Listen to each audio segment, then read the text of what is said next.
नमस्कार प्रिय दर्शकों, आप देख रहे हैं ज्योतिष मंत्र। प्रिय दर्शकों, आज एक ऐसे सरल मंत्र प्रयोग की चर्चा करने जा रहा हूं जो आप किसी साधना सिद्धि में या किसी प्रकार से पूजा पाठ करते हैं, मंत्र प्रयोग करते हैं, मंत्र का जप करते हैं और आपको उसका प्रभाव नहीं मिलता। तब आप इस मंत्र का 11 बार या 21 बार नित्य प्रति जप करें तो निश्चित ही आपकी पूजा पाठ का, आपके मंत्रों के जप का प्रभाव आपको मिलना आरंभ हो जाएगा। ऐसा प्रभाव इस मंत्र का है और निश्चित ही यह प्रभाव देता है।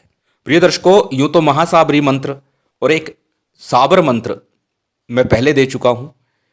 इसी प्रकार की क्रिया है उसमें भी कि आप जब कोई साधना करें या कोई मंत्र जाप करें, उन मंत्रों का जप करके आप लाभ ले सकते हैं।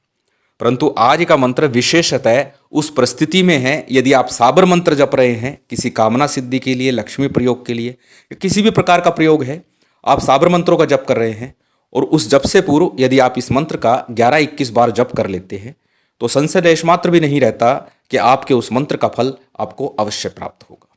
और वैसे भी साबर मंत्र भगवान शिव का ही प्रसाद है और भगवान शिव का ये मंत्र अत्यंत शीघ्र फलदायी है, इसीलिए बहुत अधिक करने की आवश्यकता नहीं है, मात्र इतने से ही लाभ मिलता है।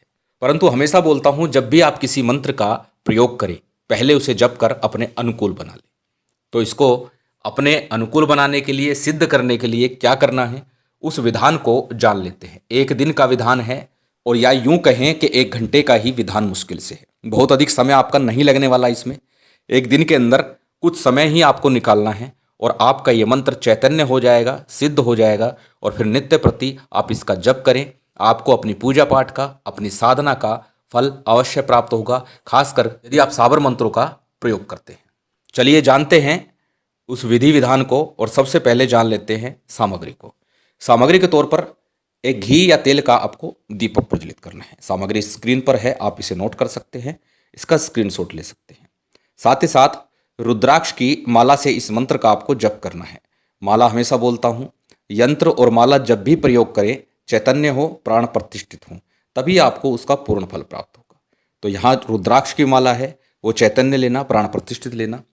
माला के बाद अन्य सामग्री के तौर पर सामान्य धूप दीप है, पुष्प आदि है, जो भी आप रख सके, विशेष नहीं है, बस इतना है एक माला और एक दीपक आपके पास हो और आपको इस मंत्र का विधान करना है।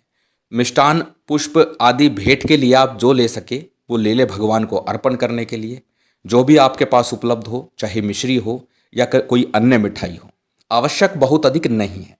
अब करना क्या है, किस प्रकार से इस मंत्र का जप करना है और किस दिन करना है। इस मंत्र जाप को किसी भी सोमवार के दिन कर सकते हैं, पूर्णिमा के दिन कर सकते हैं, गुरुवार के दिन कर सकते हैं, शुक्रवार के दिन, कर्मानुसार इन्हें शुभ मानिएगा। श्रेष्ठ होगा यदि सोमवार के दिन पूर्णिमा पड़ती हो, त्रयोदशी तिथि हो, उस दिन आप इस मंत्र का जप करें। अन्यथा गुरुवार के दिन पूर्णिमा हो, शुक्रवार के दिन पूर्णिमा हो, तब भी आप इस मंत्र का जप कर सकते हैं। त्रयोदशी तिथि पड़ती हो तब भी इस मंत्र का जप कर सकते हैं। जिस दिन भी आप इस मंत्र का जप करें, श्रेष्ठ होगा यदि शंकर भगवान के मंदिर में ही बैठ करके इस मंत्र का जप किया जाए। वहां पर एक दीपक लगा लीजिएगा। साथ में शुद्धि आचमन के लिए एक जल का पात्र अपने पास रख लीजिए संकल्प के लिए। सबसे पहले शुद्धि आचमन कीजिएगा, संकल्प कीजिएगा। संकल्प में अपना नाम, अपना गोत्र, उस दिन का तिथिवार नक्षत्र बोलिएगा और साथ ही अपनी कामना बोलिएगा। संकल्प अनेकों बार बता चुका हूं किस प्रकार ले जाता है। दाहिने हाथ में जल लेकर के, अक्षत पुष्प रख के, कुछ दक्षिणा रखें तो भी ठीक है, ना रखें तो मात्र अक्षत पुष्प और जल रख करके संकल्प लिया जाता है। संकल्प का जल और अक्षत पुष्प संकल्प के बाद में गणेश जी पर या किसी थाली प्लेट में छोड़ दें और उसके बाद में सबसे पहले गणेश जी का, गुरु का, कुलदेव, पितृदेव, स्थान देव इत्यादि का आपको ध्यान पूजन करना है। यदि मंदिर में करते हैं तो वहीं आप शिव परिवार का पूजन कर लीजिए, गुरु का ध्यान कर लीजिए। यदि घर में करते हैं तो भी आप अक्षत लेकर के, उनका ध्यान करके, उनको नमन करके पूजन कर सकते हैं। जैसे बताया, किसी विशेष भोग की आवश्यकता नहीं है, जो आपके पास हो वो लगा दीजिए भगवान को और उसके बाद में सबसे पहले गणेश जी की, फिर गुरु की एक एक माला का जप करना है और उसके बाद इस मंत्र का आपको एक माला का जप करना है।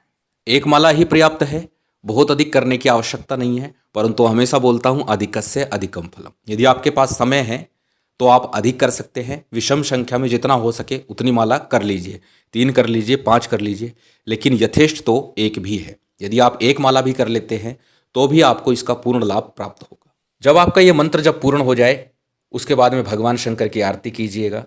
आरती के बाद जैसे हमेशा बोलता हूँ, जो भी भोग नैवेद्य आपने रखा है वो अर्पित कर दीजिए। नहीं, क्षमा प्रार्थना करके आसन को प्रणाम करके उठ जाइए। यदि संभव हो सके, यदि आप कर सके तो 21 आहुति इस मंत्र से कर दीजिएगा। आहुति के रूप में जौ, काले तिल, चावल, इन 3 चीज़ों को मिला करके, थोड़ा घी मिला करके, संभव हो लाल चंदन वगैरह मिला लीजिए, आवश्यक नहीं है। बस इन 3 जौ, तिल और चावल मिला करके थोड़ा देसी घी के साथ मिला लीजिए और 21 आहुति कर दीजिए। आहुति का तात्पर्य सिर्फ इतना है, अग्नि प्रज्वलित कर लीजिए आम की लकड़ियों पर या फिर शमी की लकड़ी हो, कोई भी हो, शुभ हो, ज़्यादा अच्छा है, आम की लकड़ी हो सबसे श्रेष्ठ है। उसको अग्नि प्रज्वलित करके और मात्र 21 आहुति दे दीजिए। सबसे पहले 11 आहुति गणेश जी की, 11 आहुति अपने गुरु मंत्र की दे दीजिए। गुरु मंत्र नहीं है, भगवान शिव के ओम नमः शिवाय मंत्र की 11 आहुति दे दीजिए और उसके बाद इस मंत्र की 21 आहुति दे दीजिए। इतना भर कर दीजिए, ये मंत्र आपके लिए अनुकूल बन जाएगा, आपके लिए सिद्ध बन जाएगा। और उसके बाद नित्य प्रति अपनी साधना में, अपनी नित्य पूजा में प्रातः संध्या समय 11-21 बार ही आप इस मंत्र का पूजा से पहले जप कीजिए। आपको आपकी पूजा पाठ का फल मिलना आरंभ हो जाएगा। छोटा सा प्रयोग है, छोटा सा मंत्र है। मंत्र आपकी स्क्रीन पर है, एक बार मैं बोल करके बता देता हूँ। बड़ा छोटा सा मंत्र है, बहुत अधिक बड़ा नहीं है, बड़ी सरलता से आप इसे कर लेंगे। मंत्र इस प्रकार है। शंकर कहे पार्वती से, निगरा करे जाप, देऊं वाको में पाप, गोरा कहे महादेव, पूत जान करो दया, देवो सफलता का वरदान, दुहाई भक्त नंदी ब्रह्मचारी की। छोटा सा सरल मंत्र। नित्य प्रति 11-21 बार से ही आपको सफलता के द्वार खुल जाएंगे। आपकी साधना, आपके मंत्र सफल होंगे। महामाई की विशेष कृपा आप सभी पर बनी रहे, भगवान शंकर की कृपा बनी रहे, यही कामना है। और उम्मीद करता हूँ आज की ये जानकारी, ये वीडियो आपको अच्छी लगी होगी। यदि अच्छी लगी हो तो कृपया लाइक कीजिएगा, शेयर कीजिएगा। यदि चैनल पर नए हैं तो सब्सक्राइब कर बेल आइकन बटन दबा दीजिएगा। जय माता दी, जय श्री राम।